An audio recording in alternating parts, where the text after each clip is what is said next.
To minimize the disruptions the haze can cause, all government ministries will announce and share their action plans for the haze situation later this week. The Interministerial Committee now wants to focus on the impact that the haze will have on the daily lives of Singaporeans. Depending on what the PSI is, the impact can be minimal or very disruptive. The committee has gone through various scenarios, and we want to share our concerns and problems with Singaporeans. Therefore, I've asked all ministries to explain how the haze can impact Singaporeans daily, what we will do to minimize this disruption, what Singaporeans themselves must do to help, and the ministries will share their haze action plans over the course of this week. During the press conference, Dr. Ng shared examples of how the haze could affect Singaporeans, like possible delays in garbage collection and the building of HDB flats. I urge the public to listen carefully to each ministry because they will share what can happen and the mitigating measures, the adjustment measures, and the changes required. Make no mistake, the haze is everywhere, and if the haze worsens, there will be impact on daily lives. Chairman of the Haze Interagency Task Force, Dr. Ng Eng Hen, said that the government has offered help to Indonesia. There's an open offer by the SAF. Should our resources and assets be required, they are on standby at any point of time that the Indonesians need our help.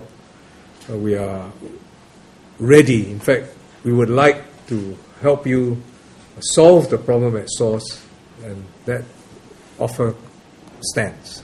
On Monday, Dr. Ng visited workers at Changi Airport together with Transport Minister Lui Tak Yew and Acting Minister of Manpower Tan Chuan Jin. CAAS and Changi Airport Group have had a contingency plan in place to deal with the haze and low visibility conditions since the mid-90s. They work closely with the partners, especially the airlines. The airport in Changi is properly equipped with the instrumented landing systems. The procedures are in place.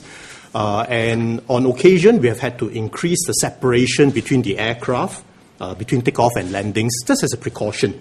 But so far, no significant delays in departures and arrivals have been experienced.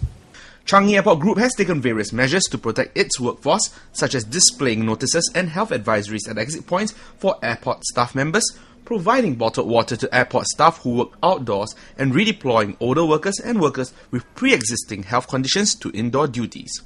Mr. Tan said that the Manpower Ministry's priority is to ensure that the health of workers is being looked after. I have a couple of messages for employers. Firstly, employers need to be vigilant. They need to be aware. Secondly, they need to mitigate risk. Thirdly, they need to be flexible. We are issuing out advisories every day at 5 p.m. based on the projected situation for the coming 24 hours. And it will amplify on the guidelines that were issued out last week on Monday. And this will give a bit more detail so that you'll guide employers on what can be done, what should be done.